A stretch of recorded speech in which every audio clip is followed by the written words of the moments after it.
বিসমিল্লাহির রহমানির রহিম। আসসালামু আলাইকুম। আপনারা সবাই ভালো আছেন তো?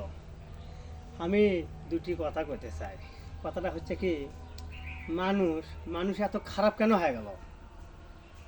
মানুষও কেন ঠিক মতো চেনে না? টাকা পয়সা যার আছে বলে তাই বলে তাই মানুষ, আর যার টাকা পয়সা কম তাই কি মানুষ নয়? সব চাইতে যার মন বড়, যার দিল বড়, যার কথাবার্তা ভালো, যার মনটার ভিতরে খুশি আছে, সে হলো মানুষ। আল্লাহ কি করছে যে সবাই আমার কাছে সমান, ন্যাংরা নুংরো কানা যা আছে, টাকা পয়সা আল্লাহ গরিব বেন্নে হেন্নে বেন্নে সবাই কিন্তু সমান।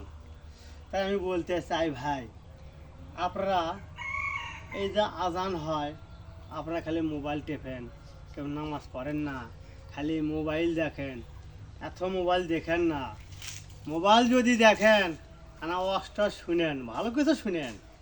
হায়াত মৌতের কথা কিন্তু কওয়া যায় না, মানুষের কখন মৃত্যু হবে না হবে তা কিন্তু নির্ধারণ নাই। তাই আমি বলি ভাই, সবাই আপনারা ভালোভাবে চলবেন, সঠিকভাবে নামাজ পড়বেন, মানুষকে ভালোবাসবেন, কাউকে কোনো দিন কষ্ট দেবেন না। কাগজ কাজও দিলেন আর সে কাজ আলাকেও ফাঁকি দিবেন না, সঠিকভাবে দেখা দিবেন।